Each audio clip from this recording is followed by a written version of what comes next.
Sí, te comentaba que el maestro Vela me dijo en la mediodía que si era posible, sí, que ustedes ya hubieran leído el artículo que él publicó el día 14, el lunes 14, y que a partir de ahí, pues comentáramos y le hiciéramos las observaciones que creamos nosotros pertinentes para ello, ¿no? Entonces, aparte de lo que él escribió, se mandaron otros 3 videos. Uno que a mí me pareció muy interesante, que es el de el desarrollo que se podría dar en el sureste, difícilmente si no existiera la energía o los insumos necesarios, ¿no? Como es luz, gas, agua, todo eso, ¿no? Que ahí el agua hay bastante, pero bueno, pero sí necesitamos la cuestión de que se pusieran a trabajar en los gasoductos para allá, para también tener las mismas condiciones que podrían tener la zona a donde se están poniendo la mayor parte de las empresas, ¿no? Estos, estas empresas que tal parece como comentaban en los videos, pues son empresas que no van a tardar mucho tiempo, ¿no? Se estima aproximadamente que van a ser unos 5 años en los que pues prácticamente se van a venir pues muchísimas empresas, ¿no? No, la cantidad todavía no se sabe, pero bueno, se cree que son muchas. Entonces, si ya se leyeron esos, se vieron esos videos y se leyó el artículo de Joaquín, pues yo los invito a que hagamos una exposición nuevamente, ¿no? Respecto a eso, ya que ahorita no está el maestro Vela, que es quien estuvo exponiendo.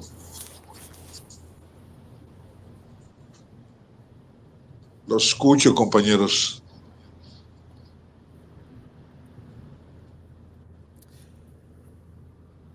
Yo sí leí el artículo de Joaquín, Sí, sí, me pareció muy, muy completo, muy eh,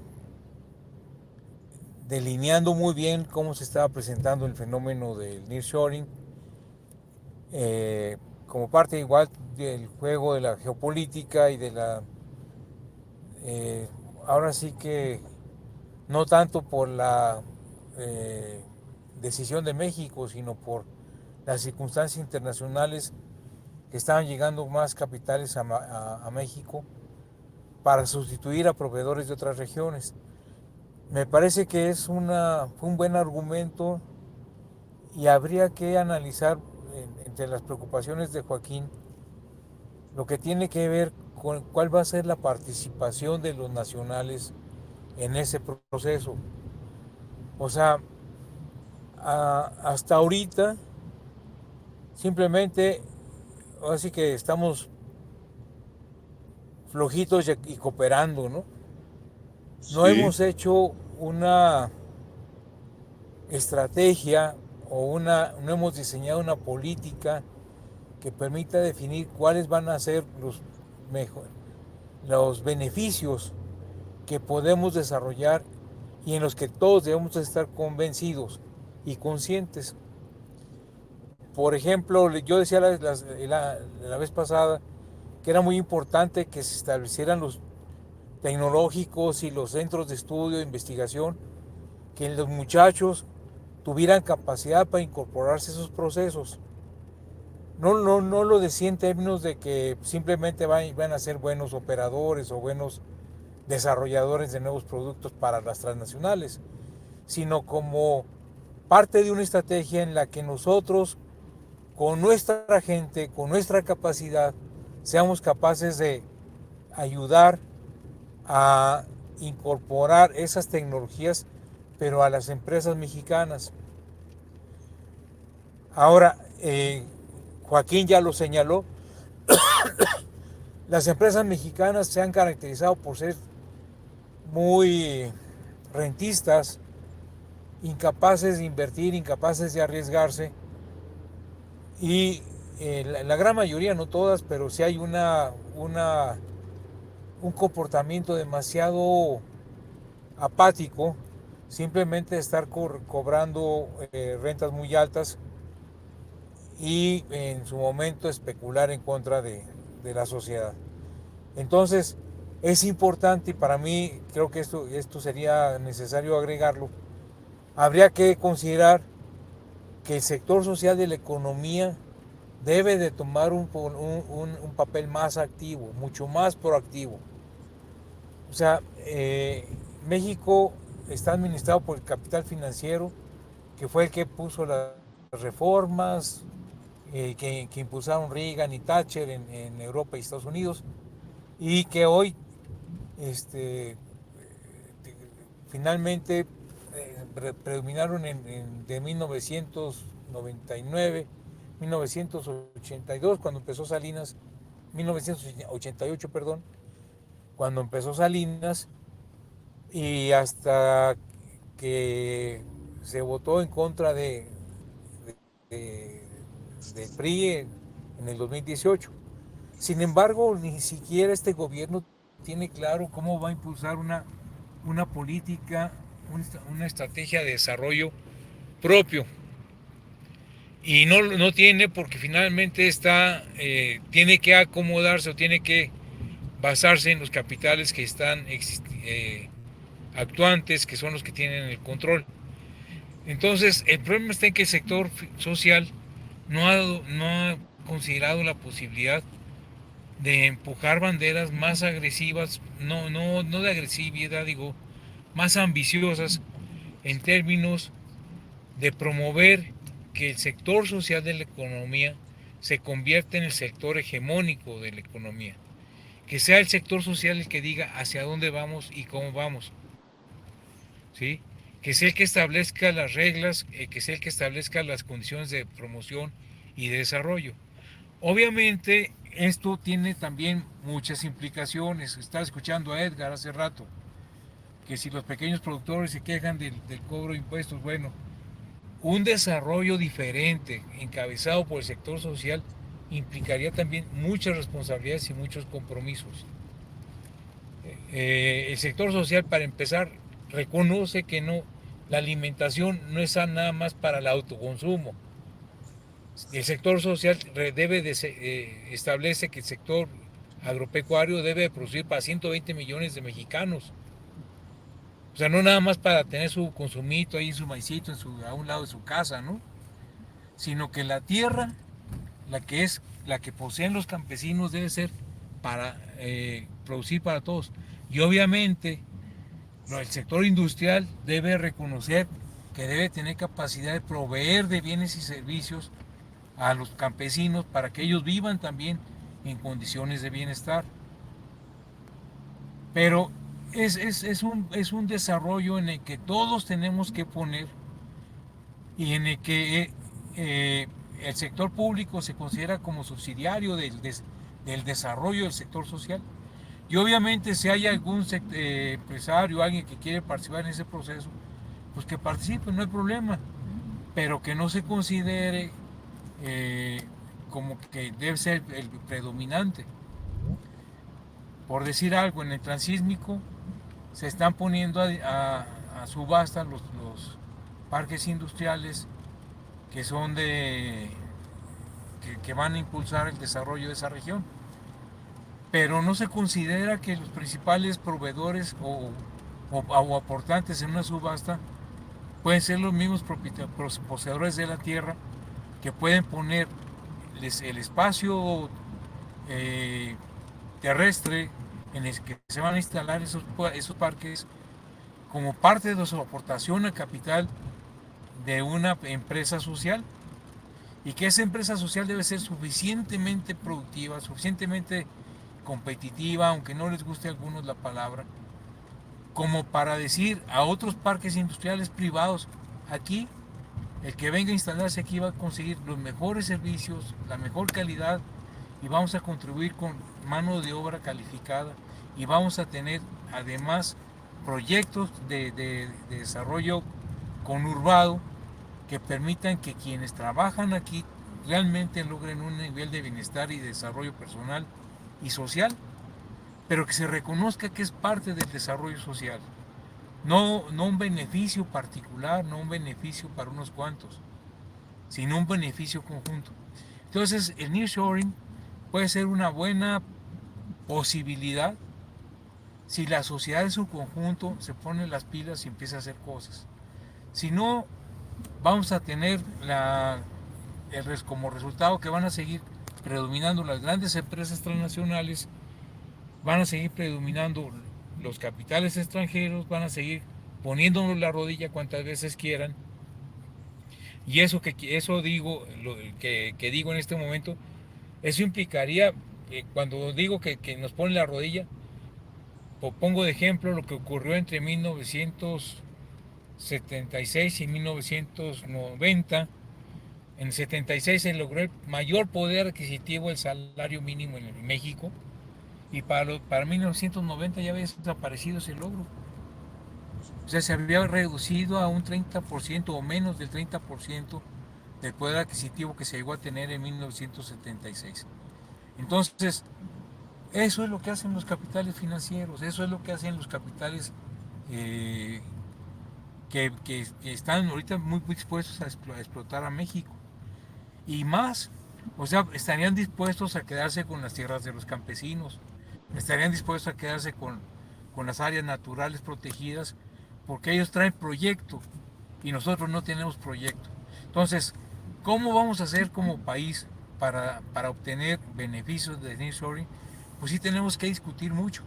Se habla, por ejemplo, de que para tener desarrollo en el sur se requiere gas. Pues no solo se requiere gas, se requieren muchas cosas.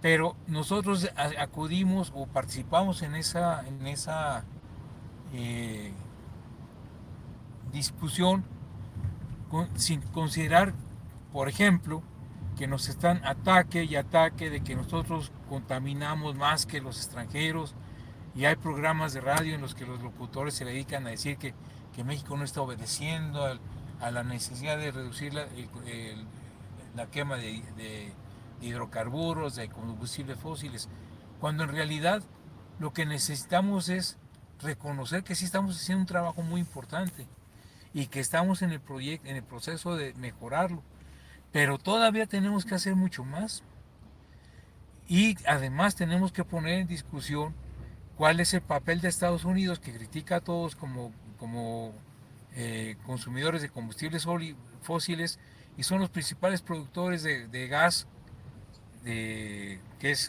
se supone que es menos contaminante que el petróleo, pero eso es un combustible, es un hidrocarburo, al final de cuentas. Es más fácil de manejar para evitar la contaminación, pero eso no quiere decir que no sea contaminante, primero. Y segundo, lo extraen mediante el fracking, y el fracking sí es un proceso altamente contaminante del agua, de la superficie, que es un bien estratégico y es un bien básico para el desarrollo humano. O sea, nosotros que no tenemos agua suficiente en muchas regiones, pues para nosotros la contaminación del agua en Estados Unidos debería ser tanto como a ellos les parece que nosotros quemamos combustible acá, ¿no? O sea, ese tipo de discusiones tenemos que darlas. Tenemos que promover que la sociedad participe, por ejemplo, en la asimilación de las energías limpias. Ya tenemos que hacer cooperativas de consumidores de paneles solares, y cada vez mejor organizadas, cada vez mejor desarrolladas, para desconectarnos de la Comisión Federal de Electricidad, que la Comisión Federal de Electricidad siga dando un servicio estratégico, porque eso no puede quitarse, pero no que tengan la carga de suministrar electricidad al último rincón de la tierra, cuando ya hay bombas, ya hay microgeneradores hidráulicos, ya hay paneles solares, ya hay ahora sí que ventiladores también en su caso. Y eso produce tecnología, y eso permite que los muchachos también se incorporen al desarrollo y tengan cosas en que trabajar. O sea, hay mucho que hacer, pero el nearshoring lo vamos a aprovechar sí y solo si la sociedad se pone las pilas, porque estamos esperando que los patrones o los empresarios, el sector financiero, diga qué hacer, ya valió. Y si el gobierno se sigue sosteniendo finalmente en ese tipo de gentes como Ricardo Salinas Pliego, que cuando quiere le da, hace ataques totalmente injustificados, y al otro día lo está apapachando, ¿no? O sea, ya tenemos que tener nosotros una estrategia, la sociedad tiene que desarrollar una estrategia. Sindicatos, campesinos, mercados públicos, Edgar. Imagínate los mercados públicos participando activamente en eso, que tienen que ordenarlo, sí, que tienen que arreglarlo, sí, que tienen que volverse mejores proveedores con los mercados centrales, sí, formar cooperativas de transporte para que los mercados públicos tengan la mejor mercancía en la mejor hora y tenerlos abiertos todo el día, porque la gente está trabajando, llega muy tarde a su casa, no tiene capacidad de comprar sus mercancías el fin de semana, no tiene posibilidades de comprarlas en el día. Entonces hay que buscar la forma de que esos mercados públicos sean mercados de calidad con el sector social. No requerimos otra cosa. Pero no podemos estar pensando ni los campesinos, ni los obreros, ni las organizaciones sociales, ni siquiera los ambulantes, que vamos a estar todo el tiempo trabajando en la manera en la que estamos trabajando. No podemos, no debemos. Ya tenemos que empezar a organizarnos y trabajar de manera ordenada, de saber que sí podemos mejorar nuestras condiciones de vida y producir y hacer que este país crezca. No podemos seguir creciendo a tasas del 2-3% como están tan satisfechos ahora. Eso nos lleva 30 años para duplicar el tamaño del PIB. Necesitamos de crecer mínimo al 7-8% anual para poder crecer por lo menos en 10 años, el doble, para poder sacar realmente a la población de la pobreza, para no estar viendo de qué manera ahora sí que sobrevivimos muchos y otros por no tener que sobrevivir o por tener las cosas fáciles, tampoco aportan al trabajo. Entonces, yo creo que el artículo de Joaquín es un muy buen artículo y creo que también señala, me parece que es muy importante tomar la participación del sector social como un sector social integrado para promover el desarrollo de México y no es otra cosa, sino es un problema de sobrevivencia, lo había dicho también la vez pasada. Si dejamos que el sector financiero siga, aunque chillemos y ay, nos está quitando y todo, siguen dominando el control, tienen el control. Si nosotros no asumimos que tenemos el derecho a administrar las afores con toda responsabilidad, si nosotros no asumimos que tenemos el derecho a explotar la tierra con toda responsabilidad, el agua con toda responsabilidad, y vamos a seguir chillando toda la vida de que hay algunos que se quedan con todo, efectivamente. Elon Musk ya está pensando en explotar o explorar Marte, la Luna, buscando beneficios para él en lo personal y no para la humanidad como debe ser. Y por eso digo que es un problema de sobrevivencia. Si el capital financiero sigue explotando y sigue desarrollando su forma de explotación del medio ambiente y de los seres humanos, las consecuencias pueden ser la destrucción del género humano, ¿sí? O sea, no podemos permitir que eso suceda. Y lo más grave es que ellos se van a salvar, ¿eh? Y nosotros vamos a estar chillando, ay, no sé, ellos sí viven bien y ellos no pagan, pues vamos a hacer las cosas nosotros. Pero eso implica que tengamos responsabilidad. Eso implica que asumamos que todos tenemos que poner una parte de eso. Ese sería mi comentario respecto al artículo de Joaquín. Gracias. Muchísimas gracias, Ale. Le preguntaría yo a Eduardo Torres, ¿qué áreas de oportunidad ves tú que has vivido ya un poco la cuestión de las empresas transnacionales, ¿sí? Ahí en Matamoros con tu negocio, o no con tu negocio, sino que a lo mejor sería conveniente cambiar y buscar otra área donde pudiera ser mejor proveedor para las empresas que se empiezan a instalar en la frontera, Lalo? Fíjate que no te escuché muy bien, se Se me cortaba y se me cortaba. Sí, te pregunto sobre las áreas de oportunidad que pudieran tener allá en Matamoros, ya que tú ya tienes un poquito de experiencia en el sentido de que estas empresas como proveedoras de los insumos hacia Estados Unidos, ¿sí? Ahorita, ¿sería conveniente cambiar de giro o buscar giros nuevos que permitieran a las empresas que se van a ubicar en el resto de, sobre todo de la frontera, ¿no? No nada más ahí en Matamoros, sino alrededor, o más bien a lo largo y ancho de toda la frontera? Esa es mi pregunta, Lalo.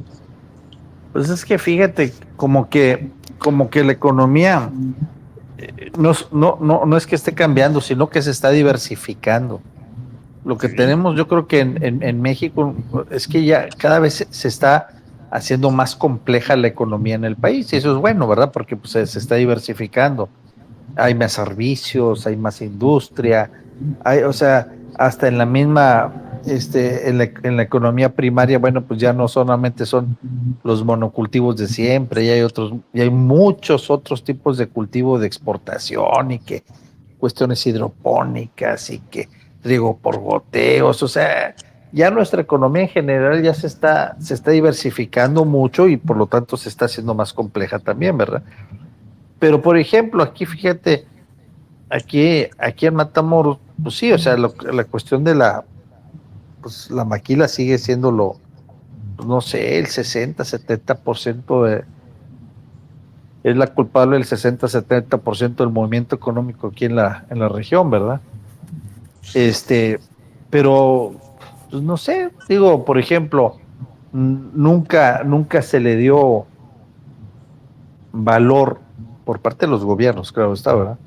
Que impulsaran a los productores rurales, agropecuarios, a darle valor económico a sus productos. Entonces aquí se producen.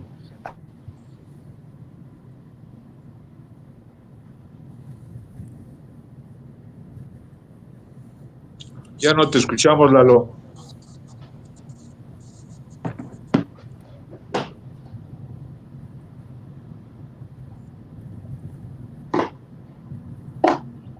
Parece que se salió. No, ahí sigue, pero no sé si se le apagó su micrófono o algo. Ahí Como está. dicen, en Ya tienes mazorca. tu micrófono apagado, Lalo. Bueno, Sí, ahora sí te escuchamos. bueno. Sí, sí, adelante, Lalo, adelante.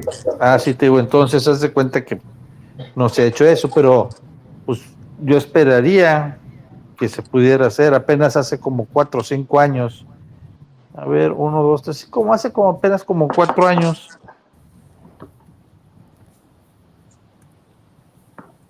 De una serie de gestiones, pudo colocar al sector agropecuario.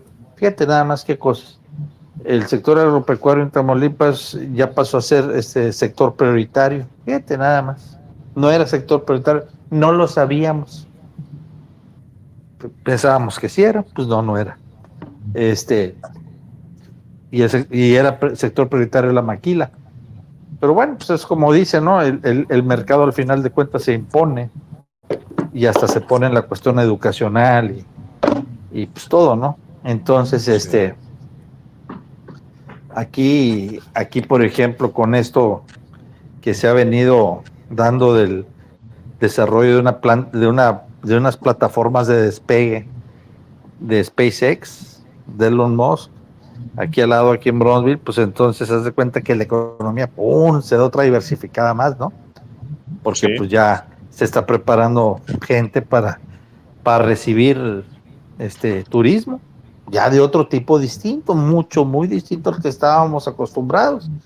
Entonces, luego aquí hay un proyecto grandísimo aquí para el puerto de Bronzeville, que como les comento, pues está aquí pegado a Matamoros, y es un proyecto enorme que va más o menos de una inversión de 3.800 millones de dólares para los próximos 8 años, porque van a hacer unas plantas para licuar el gas natural y para exportarlo.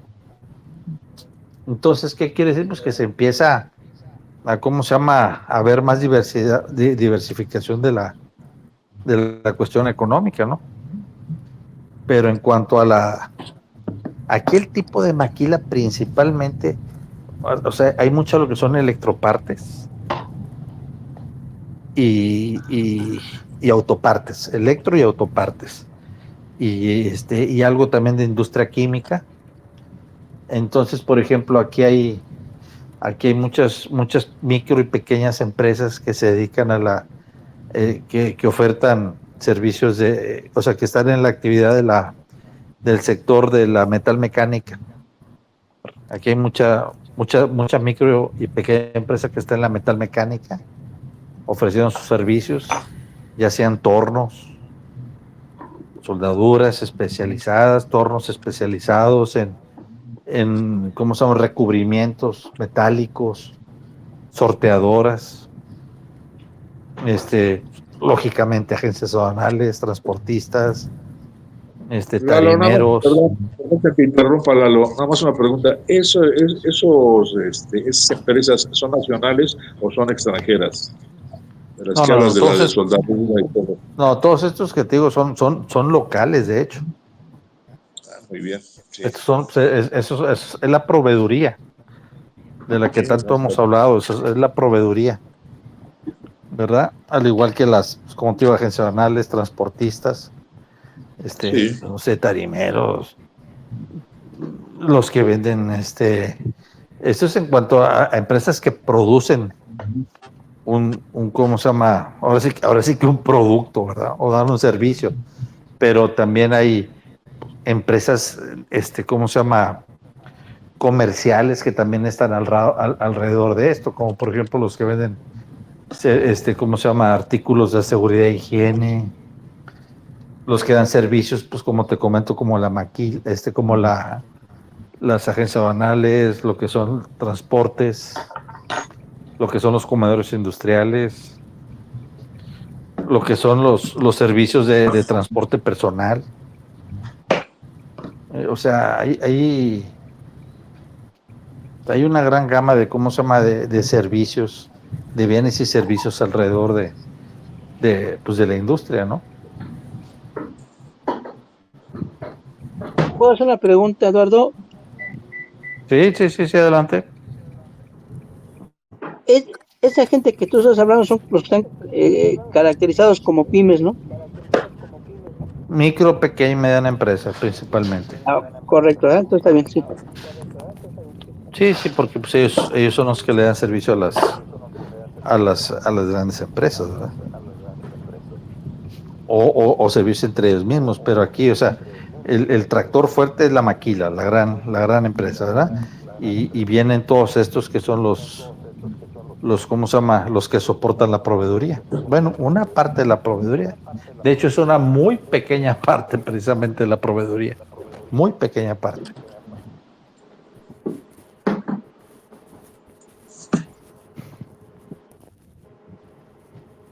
Y así está más o menos, compañeros, así está más o menos, Paco. ok, muchas gracias, Eduardo. Sí, cómo no. Maestro, ¿verdad? ¿Qué papel jugarían los servicios en el outsourcing ahora que se está pensando en que en los próximos 5 años, ¿sí? Más de 60 empresas van a venir a ubicarse en el territorio nacional? Bueno, los servicios siempre crecen alrededor de la industria. Entonces, y crecen más que la propia industria. Entonces, van a tener un espacio de crecimiento muy grande. Va a haber un chingo de posibilidades de que algunos de las actividades, si hubiera una visión, digamos, en los mexicanos, de ubicarse en algún nicho de servicios. Pero yo quería preguntarle a Eduardo, porque él está allá. Hay un fenómeno nuevo que yo traté en el artículo, pero no sé qué tanto en la realidad. Digo, yo sé la parte teórica. Dicen que ahora existe lo que se conoce como la fábrica mundial. ¿Qué quiere decir?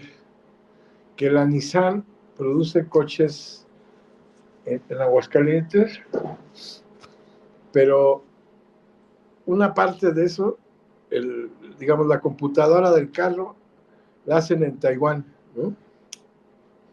Las llantas las hacen en Japón, y así 20, 40, 50 partes, autopartes, como decía Eduardo, se construyen a lo largo del mundo.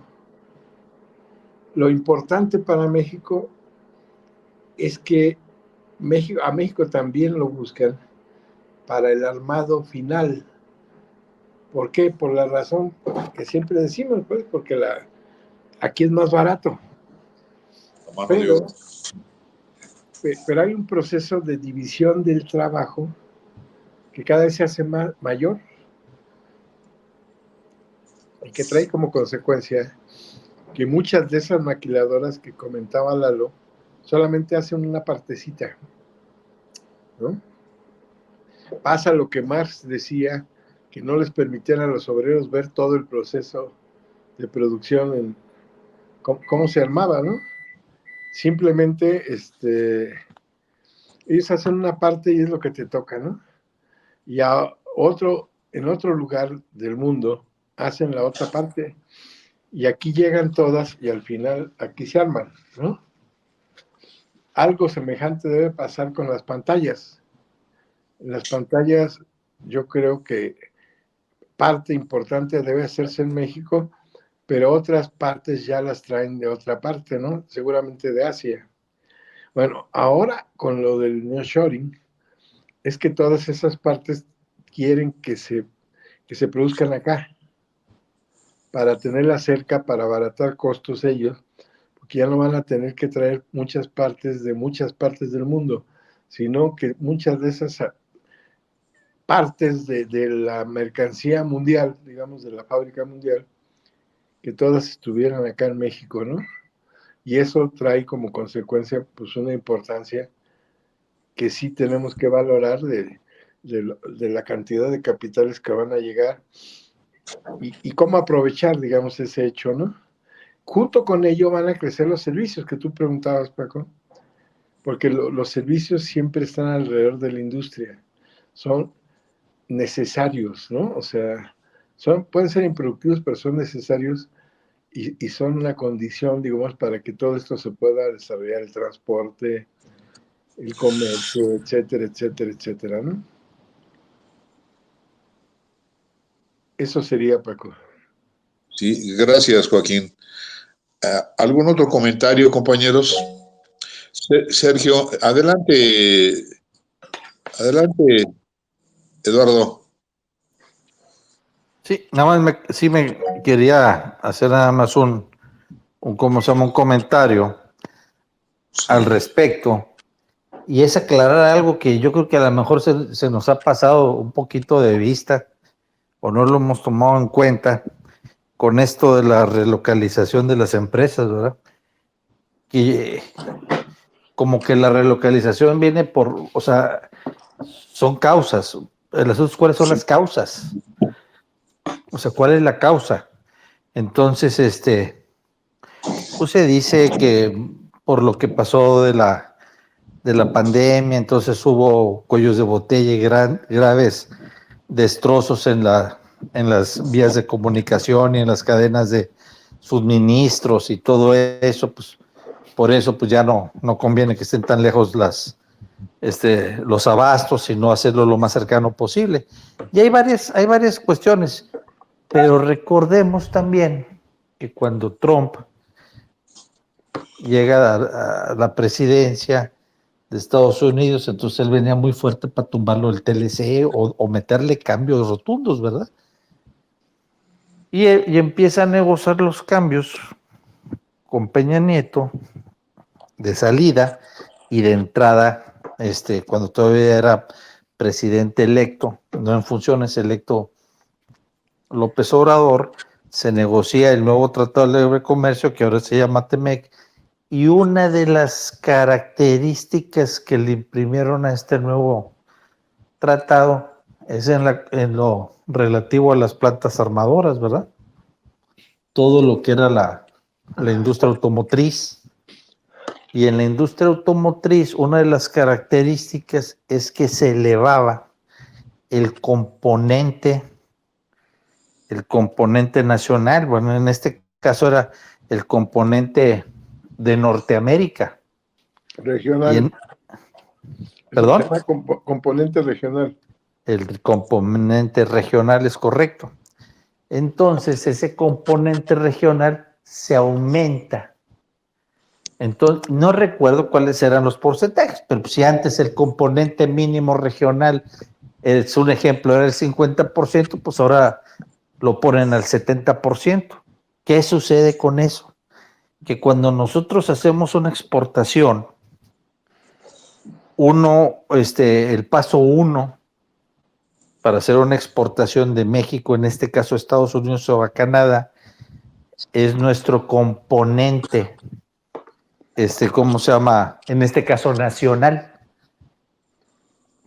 Entonces, cada año, por ejemplo, nosotros pues, vamos y firmamos que el producto, por ejemplo, en mi caso, el producto que yo exporto es componente nacional al 100%, el pescado 100% nacional.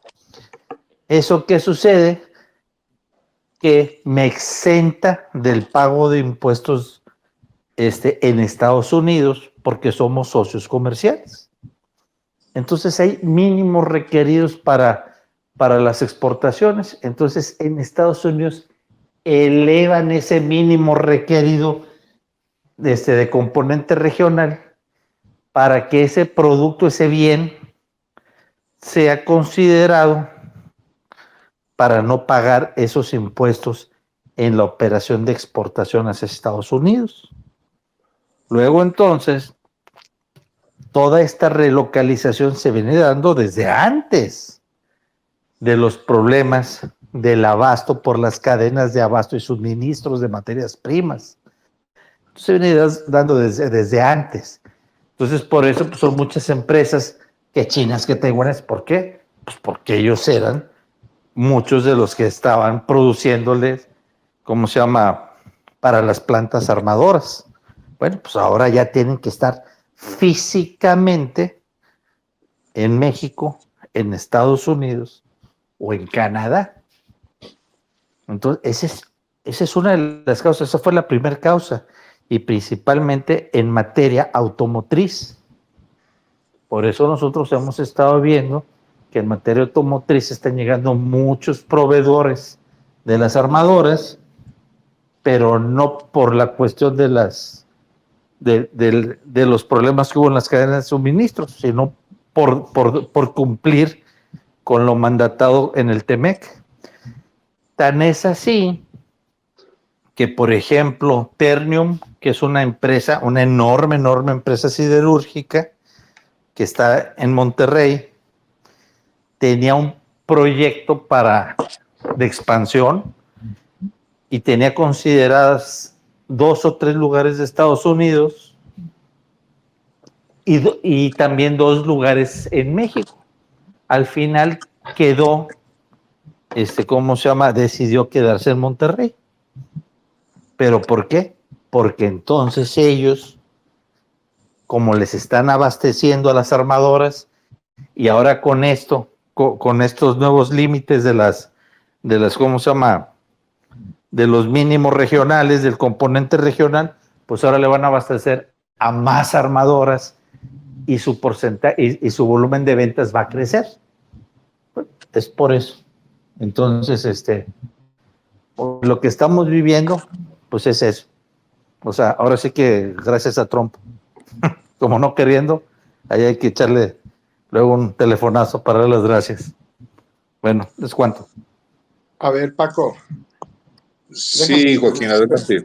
Precisar Adelante. cosas de las que acaba de decir Eduardo. Sí. Desde las firmas anteriores del tratado del TLC, había la demanda norteamericana antes de Trump, para que no cometamos ese error, Lalo. Los norteamericanos habían insistido en que se pusiera esa cláusula obligatoria regional y ellos proponían el 65%. Finalmente, por los jaloneos, quedó en 35%. Y ahora sí ya la subieron, porque ahora sí le tocó, esa sí le tocó negociarlo a Trump, la subieron a 75%. Ahora, aquí hay un problema que se los quiero plantear porque necesitamos investigarlo. Esta medida era para que las empresas como la Nissan y las coreanas no se vinieran a producir a México, y entonces si le ponían ese del 65%, obviamente era en beneficio de Estados Unidos, porque ni los canadienses producen tanto porcentaje. O sea, eso trae dedicatoria, es darle mayor peso a componentes regionales, pero particularmente de Estados Unidos, ¿no? Una partecita ahí de Canadá. El problema, Lalo, y esta es duda para todos, yo no sé cómo ni cuándo, pero los Nissan que se producen en Aguascalientes, que hacen motores y todo, la gran mayoría de cosas llegan del extranjero, de Japón, muchas de ellas, ¿no? Pero cuando salen, cuando hicieron esa planta de Aguascalientes, pusieron una planta en Aguascalientes, otra creo que en Tennessee. Aquí los armaban en lo general y los terminaban de afinar allá en Tennessee, en alguna parte de Estados Unidos. Pero después, ahora los Nissan que salen de Aguascalientes llevan una aguilita que dice hecho en México. Entonces, eso sigue vigente. Entonces, esto que los japoneses peleaban para que México no firmara, que se fuera al 65, que se quedara en 35, seguramente había negociaciones ahí, porque los japoneses les pusieron una cantidad de coches que ellos podían meter a Estados Unidos, una cuota. Pero los coches que fabrican en Aguascalientes los japoneses ya no aparecen como parte de la cuota de los coches japoneses. Ya son coches Nissan hechos en México y llevan la aguilita Made in México o hecho en México, y entonces eso los permite salvar, Lalo, lo que tú decías de las partes que tenían que cubrirse de la cuota regional. Yo no lo tengo tan preciso, ni lo sé de cierto, pero es un tema que hay que investigar, porque también los japoneses quedaban muy tranquilos ahora, aunque subieron a 75 la cuota regional, los valió madre, porque si ellos están metiendo los coches a Estados Unidos como exportaciones mexicanas, esos ya no se los cuentan como parte de la cuota que tiene negociada Japón con Estados Unidos de cuántos coches pueden meter al año al mercado norteamericano. Estos ya no entran como japoneses, estos entran como mexicanos, ¿no? No sé, dejo ahí la cuestión porque esa la conozco. Recuerdo, yo crecí en Aguascalientes. Ya cuando llegaron las plantas de la Nissan, yo ya no vivía allá, pero les di más o menos seguimiento. Y sé que todos los coches que salen de ahí, no solamente para Estados Unidos, se exporta para todo Centroamérica y Sudamérica, y salen como coches mexicanos. Made in México, dice el motor, el coche y todo, ¿no? Entonces, yo no sé qué tipo de acuerdos oscuros existan por ahí, pero así las cosas. Habría que tal vez investigarlo más a fondo para tener una certeza sobre lo que está pasando ahí. Que yo no, bueno, no me he metido a investigar eso, ¿no? Lo que sí sé es que salen como coches nacionales. Gracias. Gracias a ti. Y también el hecho de que en base a eso hubo modificaciones a nuestras leyes laborales, ¿verdad? A petición de los sindicatos canadienses y gringos. Sí, por eso, o sea, también eso también hay que tomarlo en cuenta, ¿verdad? Sí, claro. O sea, también sufrió ahí el articulado constitucional en materia laboral, ahí sufrió cambios. Entonces, porque pues la otra es que se exigía que a los trabajadores mexicanos de la industria de los armadores se les pagara igual que se les paga a los gringos o a los canadienses. Pues lógicamente, pues no, ¿verdad? Es que la competencia es leal. Por Sí. una razón, Lalo. Sí, porque pues la idea es que ellos decían, oye, es que en Estados Unidos nos deshicimos de la industria automovilística y se la enviamos a México o a China. ¿Por qué? Pues por la mano de obra. Oye, pues vamos a traernosla. Entonces vamos a subir los salarios. Bueno, pues no, o sea, no, las condiciones no están para subir los salarios aquí de esta forma. Pero sí nos dejaron una serie de, ¿cómo se llama?, de cambios, pues hasta en la organización sindical y todo. Uh-huh.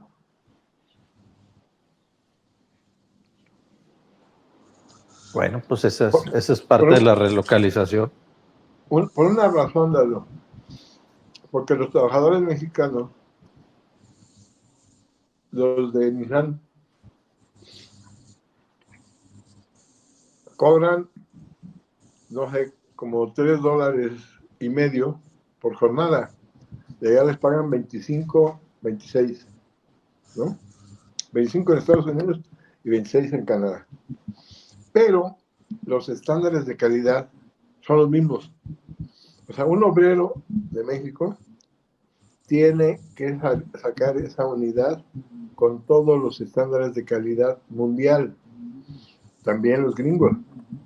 Y les pagan, la diferencia de salarios es terrible. Aunque hacen el mismo trabajo. Y entiendo, Lalo, eso lo debes saber tú, que todas las autopartes o las partecitas que hacen, lo que decía, producen autopartes, producen módulos para tal o cual producto, o químicos, todos esos están regidos por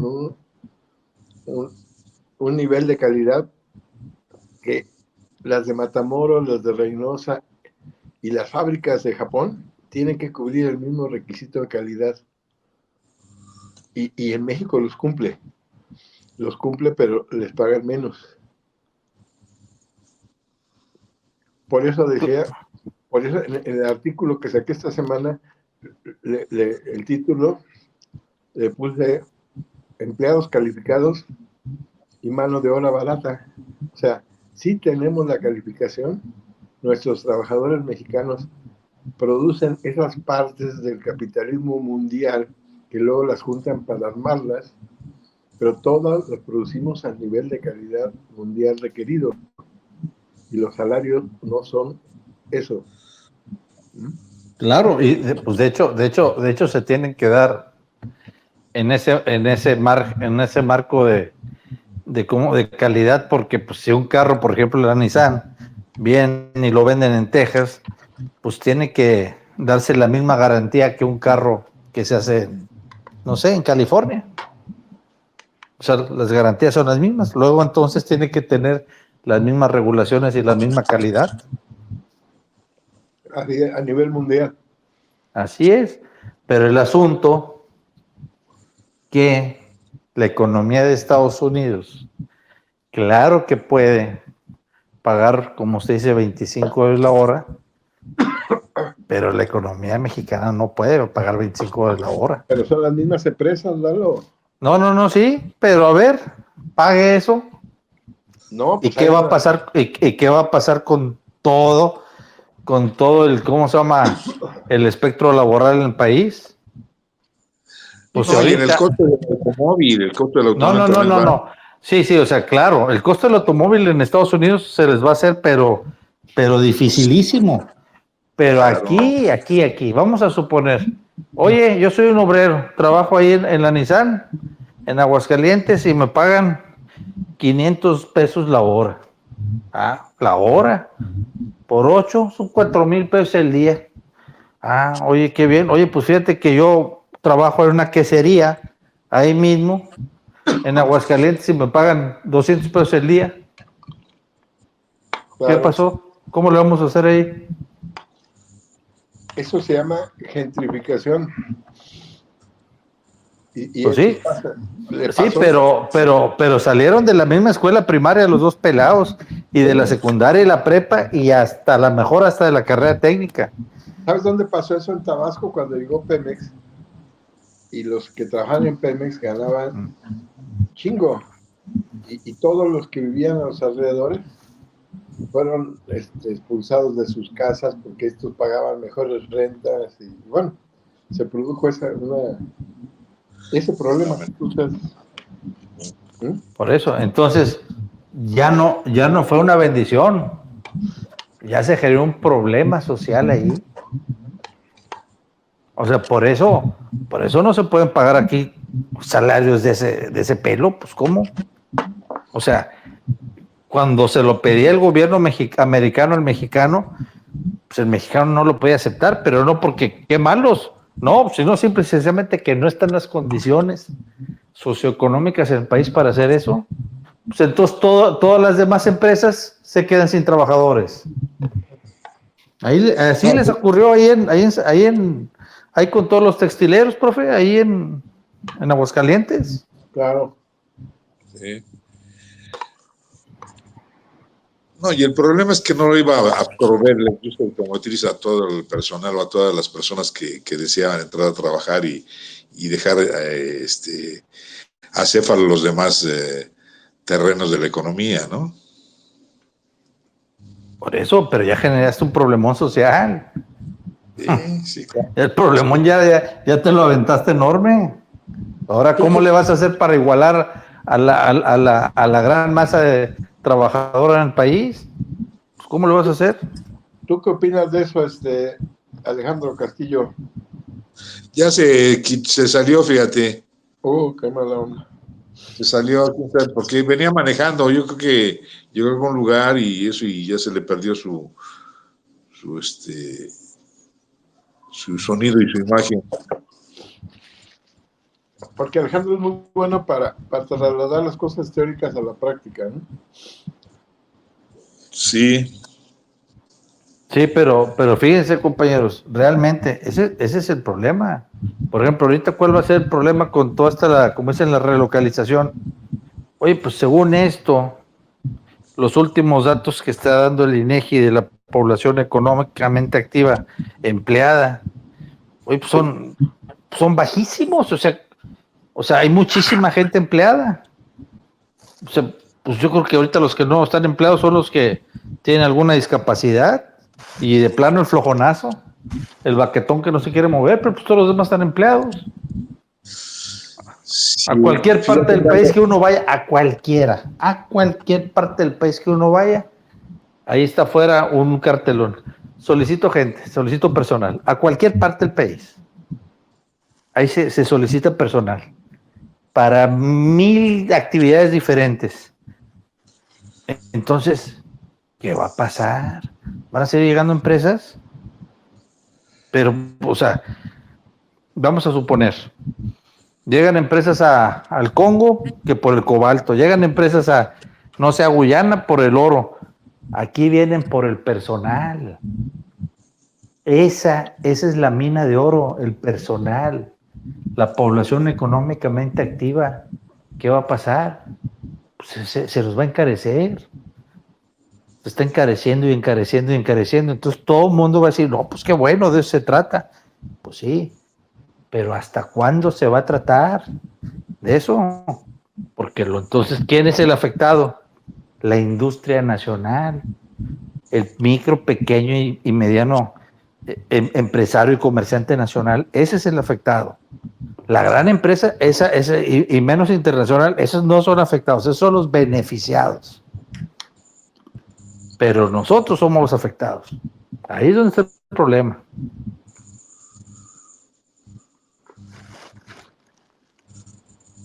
Cierto, Lalo, cierto. ¿Tú qué comentas algo, Sergio Ortiz?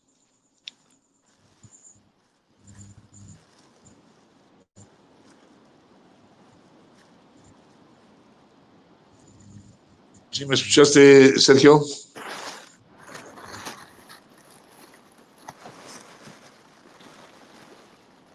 No. Ricardo, ¿tú qué opinas?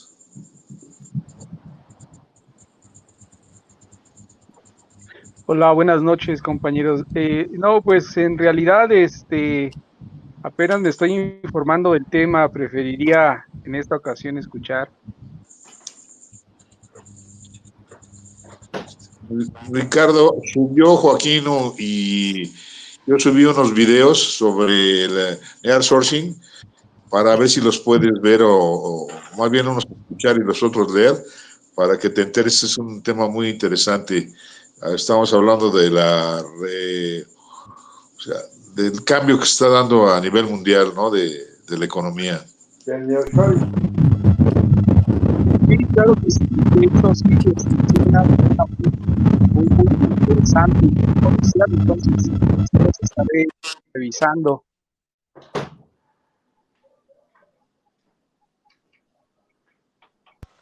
Paco, no podía conectar mi micrófono. Si me Sí. Sí, Hay alguno prendido que ¿verdad?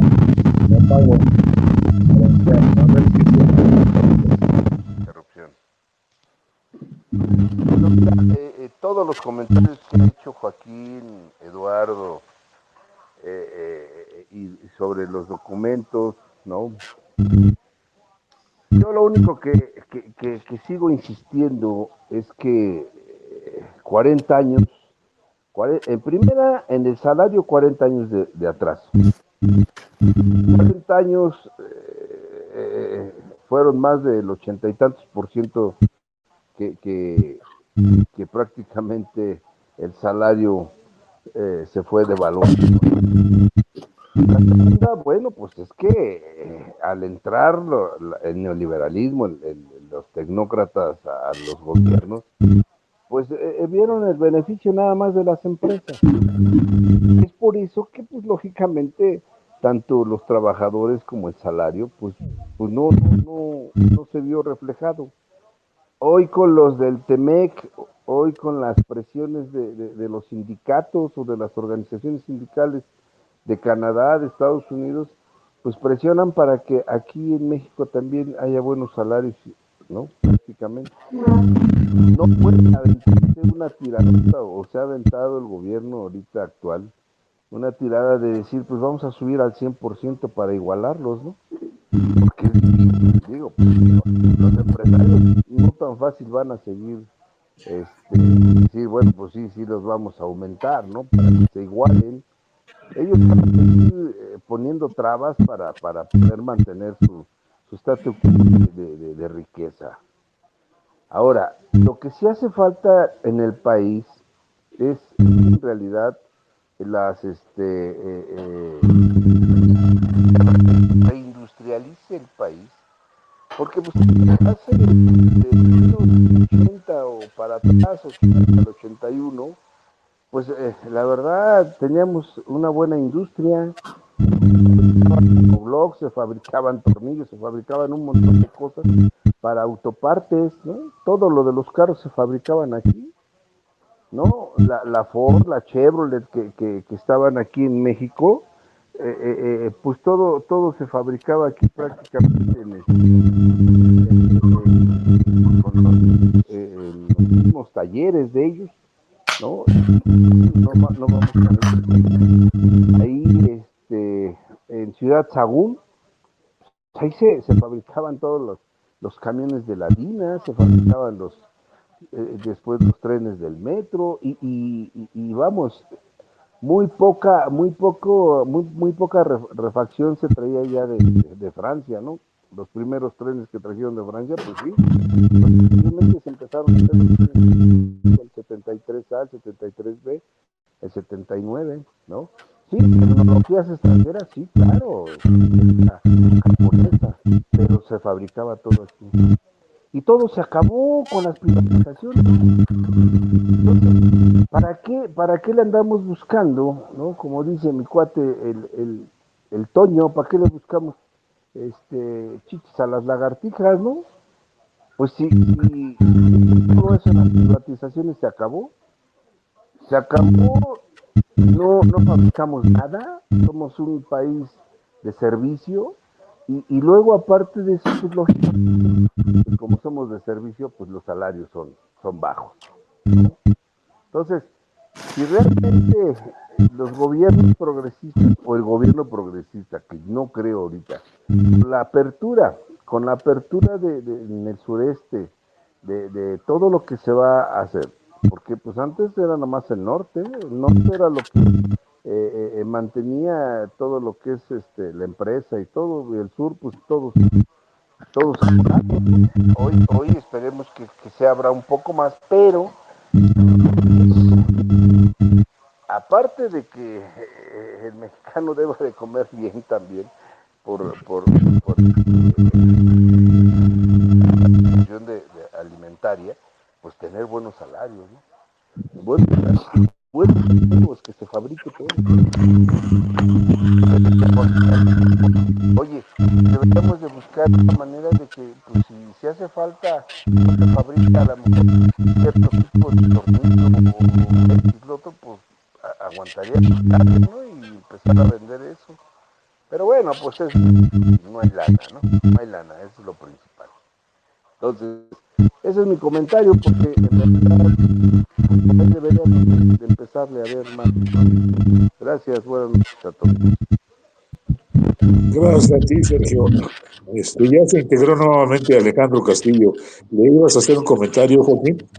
Pero no sé si escuchó la intervención mía y la de Lalo.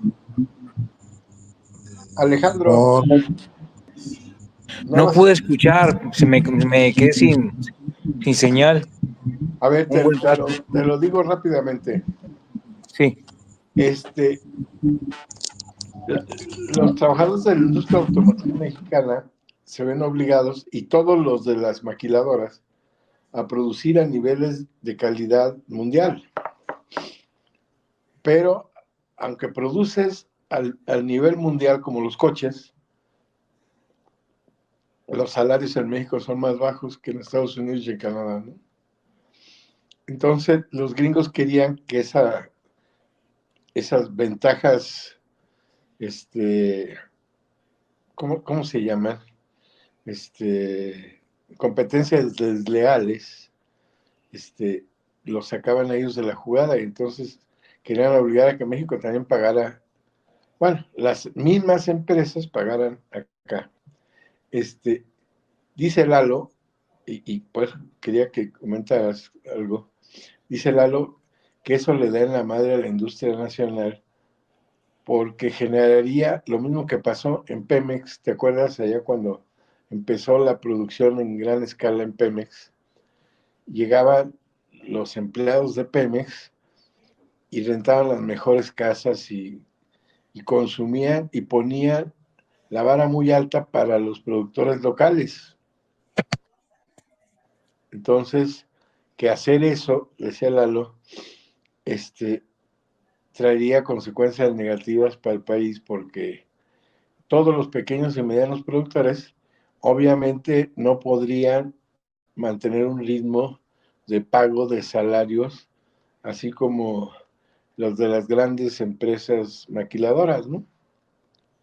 Entonces quería preguntarte, ¿tú eso cómo lo tienes procesado? bueno, a mí me parece que el alto nivel salarial de Estados Unidos se añade también el alto nivel de ventajas que les proporciona la infraestructura urbana, la infraestructura física con la que cuenten allá. O sea, nosotros estamos viéndolos del tipo de, en relación con el tipo de cambio, recibimos menos dinero, pero además también recibimos un entorno mucho más pobre del que reciben los trabajadores en Estados Unidos. A mí me parece que hay un problema en el que la parte institucional es la que no ha funcionado. O sea, teníamos el proyecto este de Infonavit, que fue muy buena idea, pero que en el tiempo de Salinas para acá se pervirtió con desarrollos en lugares donde no iba a vivir nadie, Claro. lejos de los centros de trabajo, lejos de la infraestructura urbana. Y entonces, lo que era una buena idea se descompuso totalmente. Yo creo que lo que decía hace un rato es que tenemos que retomar las posibilidades del desarrollo nosotros mismos, o sea, la sociedad. No es nada fácil y la descripción que hace Eduardo acerca de las condiciones en las que están las maquiladoras es algo que ya sabíamos, demuestra que no es nada fácil y cómo hay empresas privadas que salen adelante y no tenemos empresas sociales que hayan logrado darle la vuelta a la sobrevivencia, o sea, sobreviven 1 año, 2 años y van para atrás. Entonces, lo que necesitamos es concebir una nueva relación social en la que el sector social sea el que mantenga la hegemonía, el que diga las reglas, pero no para actuar irresponsablemente, no para decir ahora todos salarios altos, sino de establecer de qué forma los salarios pues, en términos nominales cambiarios pueden ser más bajos, pero si logramos que los trabajadores de las maquiladoras, en lugar de en Tijuana de ir al cerro a vivir de malas condiciones, pésimas condiciones, o en Tijuana, en todos esos lugares que sabemos que no es, viven muy bien la gente no viven bien, digo, ganan muy bien, ganan mucho mejor que lo que en los centros, en el centro del país, en el sureste, pero viven igual de mal, igual de jodidos que los del centro del país y los del sureste. Y es porque finalmente no tenemos una estrategia para que el salario o los centros de desarrollo industrial, los centros de desarrollo agropecuario, se transformen en ciudades bien organizadas. Nosotros lo vemos aquí en Ecatepec. O sea, en Ecatepec, en lugar de ir para adelante, vamos para atrás. Antes teníamos agua, ahora no tenemos agua, por ejemplo. Antes el metro funcionaba con cierta regularidad. Hoy es un problema. A veces te puedes subir al metro y tardarte 1 hora, a veces te subes al metro y tardas media hora. Es decir, nosotros no hemos logrado establecer las condiciones mínimas para que el salario mínimo, el salario bajo, equivalga a un cierto nivel de bienestar. Y sobre esa base mínima, empecemos a ver que el trabajo, el salario nominal puede aumentar y se refleje en mejores condiciones de vida o en la atención o el uso para otras cosas, para diversión, para cultura o para educación especial o algo. Pero el problema de los salarios, como se ve, es una competencia que suponemos que ahorita estamos ganando. En este gobierno se duplicó el salario en algunos lugares, se dio la pensión de adultos mayores, pero les recordaba lo que pasó entre el 82 y el 90, cuando la pura inflación tumbó el valor adquisitivo que había ganado el salario mínimo en tiempos de Echeverría. Entonces, si nosotros no vemos la manera de garantizar una organización social que trabaje con armonía, que vea la manera de que los diferentes sectores aporten lo suficiente y lo necesario para que el resto de la economía satisfaga sus necesidades. Lo que va a ocurrir es seguir cada que haya un proceso como este que me estamos viviendo ahorita. En el momento en que hay una variación en el tipo de cambio, por ejemplo, se van a volver a desajustar los precios. ¿Por qué? Porque al final nosotros no estamos controlando la baja de precios. La baja de precios se está logrando por importaciones.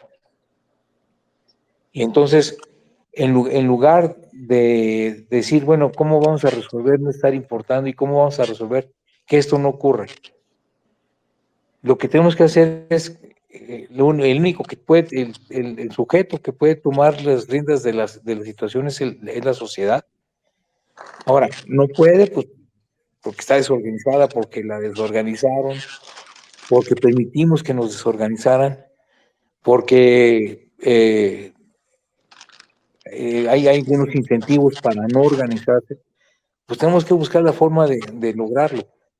Entonces sí tenemos que buscar empresas que sean, tengan cierta rentabilidad. La vez pasada comentaba lo de el reciclado. El reciclado puede ser un buen negocio, ahí está Elías, que tiene tiempo trabajando eso, y que sabe que eso puede convertirse en una punta de lanza de un conjunto de actividades que pudieran dar beneficios reales a los integrantes de una cooperativa o de una organización social. Eso es lo que necesitamos. Y en la medida que la organización social va mejorando, el nivel de salarios que se logra en las industrias en algún momento dado, que es superior al del resto de la economía, les va a permitir también tener ellos una mejora en el nivel de bienestar. Estar empujando para alcanzar el nivel de ingresos que tiene un trabajador medio en Estados Unidos, a lo mejor nunca lo alcanzamos, porque lo que decía hace un momento, ellos tienen mucho mejores condiciones de vida que un trabajador bien calificado aquí en México, ¿sí?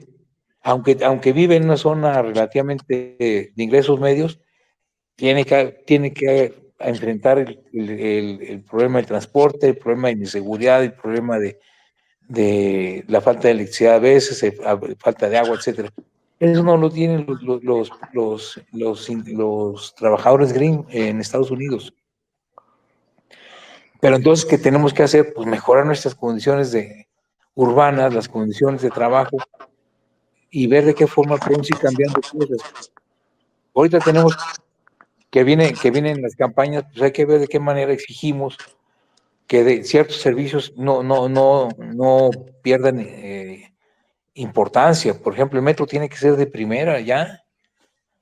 O sea, no tenemos por qué estar pensando que cada año que pase se vaya descomponiendo más. Es decir, podemos intentar equilibrarnos con los trabajadores de Estados Unidos, pero nunca los vamos a alcanzar. Mientras el resto de la sociedad, mientras el conjunto de la economía no tenga un desarrollo diferente. O sea, no puede ser que no tengamos una estrategia, por ejemplo, para atender el problema del agua a nivel nacional, pero que todos la conozcamos y que todos sepamos cómo va a funcionar. O lo que les decía hace un momento, ya empezar que la sociedad empiece a generar sus propios núcleos de generación de energía solar con baterías compartidas para que todo el mundo tenga electricidad. Y les decía de desconectarnos de la CFE, no porque la CFE se vaya a perder importancia, sino porque tenemos que destinar la carga de la CFE para los grandes desarrollos industriales en los que deben de estar también las empresas sociales, ¿eh?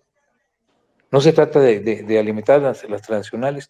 Ahí tenemos que pensar que debemos desarrollar empresas sociales.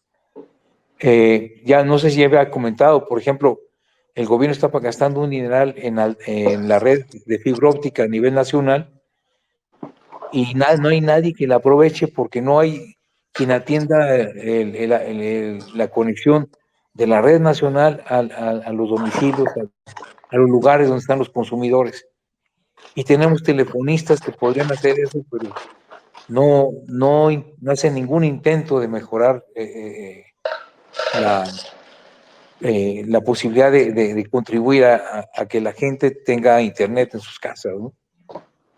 Y eso le quitaría poder al Slim. Esas cosas son las que tenemos que empezar a hacer. Y no porque estemos peleando con el IMSS, sino porque finalmente tenemos que desarrollar las empresas sociales que sean alternativa para el trabajo de la gente.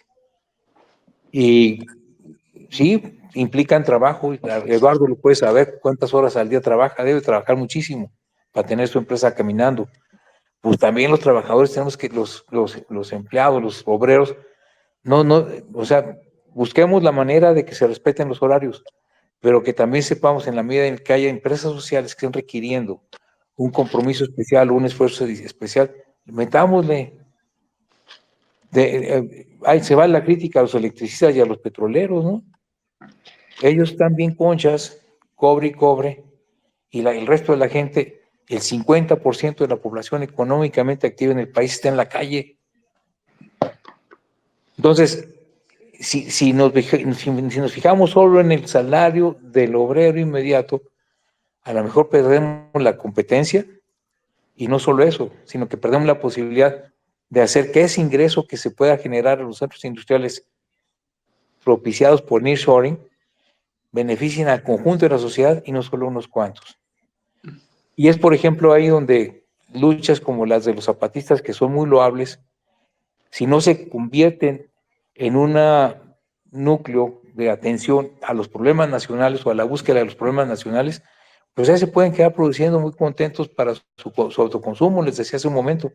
No quieren, o sea, México no puede estar pensando en el autoconsumo, tiene que pensar en el consumo urbano, en el consumo de todo, de 120 millones de personas, y asegurar que eso funcione. Porque si nos fijamos que, por ejemplo, los electricistas, yo creo que algunos de ellos ganan hasta más que los trabajadores en Estados Unidos, y sin embargo realmente son una minoría de la aristocracia obrera, ¿no? Entonces, no tengo una solución, pensemos cuáles podrían ser las soluciones, y algunas soluciones nos pueden implicar algún tipo de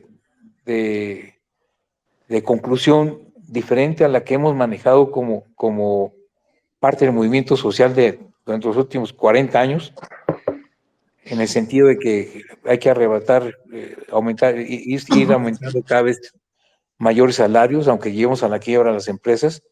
Me lo decía un agente de Naucalpan, de la empresa Lido, que estuvo en huelga allá por los 70s. O sea, puede llevar a las empresas a la quiebra. Y lo que necesitamos no es que vayan a la quiebra. Si ellos se van a la quiebra, nosotros ya tenemos que tener lista la empresa social que la sustituya y en el que le metamos los kilos. O sea, no vamos a ir a descansar a las empresas que hagamos. Tenemos que buscar la forma de que todos nos metamos al compromiso de sacar adelante el país. Obviamente, eso implica que tengamos claro que también tenemos que quitarnos una bola de lacras de encima, ¿no? Son reflexiones, Joaquín, disculpa, no tengo una posición muy definida. Pero sí entiendo que hay un problema. Tenemos que pensar en 120 millones de mexicanos que todos requieren servicios, alimentos y obviamente insumos industriales de consumo.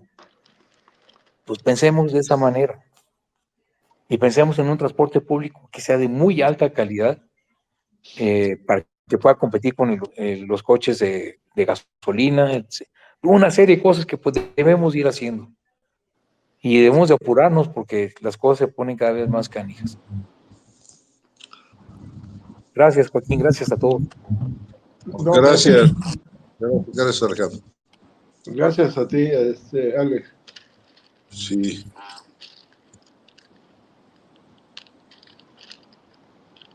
Ya se nos acabó el tiempo, Paco. Sí, Joaquín, tenemos todavía 5 minutos si quieres hacer una conclusión. Quiero plantearles que el próximo jueves quiero invitar a Humberto Luna a que nos hable de eso que trataba Alejandro, cuando yo llegué, que es el tema de las pensiones. ¿Por qué no? Hoy estuve con él en una conferencia que grabó con Angélica. Si pueden verla, véanla. Si no, pues hay que invitarlo el próximo jueves a que nos exponga a nosotros. Muy interesante, ¿no? Creo que Humberto es de los pocos que conocen el tema de las pensiones en México a un nivel verdaderamente a fondo, ¿no?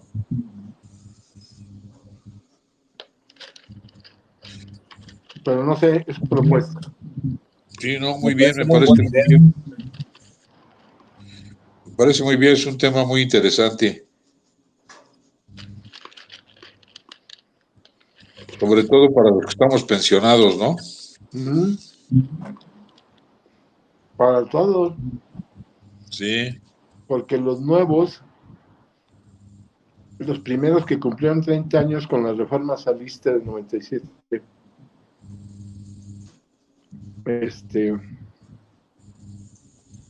no alcanzaban una pensión mínima. Sí. Y tuvieron que hacer lo mismo que en Chile. El gobierno tuvo que completarlas para que cuando menos tuvieran la pensión mínima, ¿no?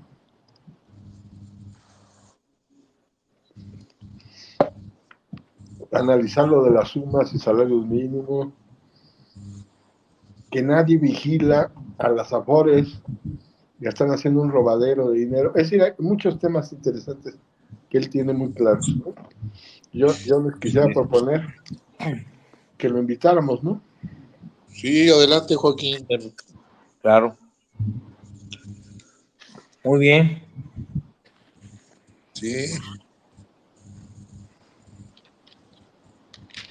¿Cuándo lo confirmarías tú, Joaquín?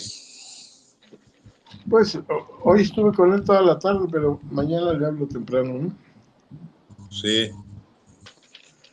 Ok, para que el próximo jueves ese sea el tema a tratar, ¿no? Las pensiones. Uh-huh. Perfecto.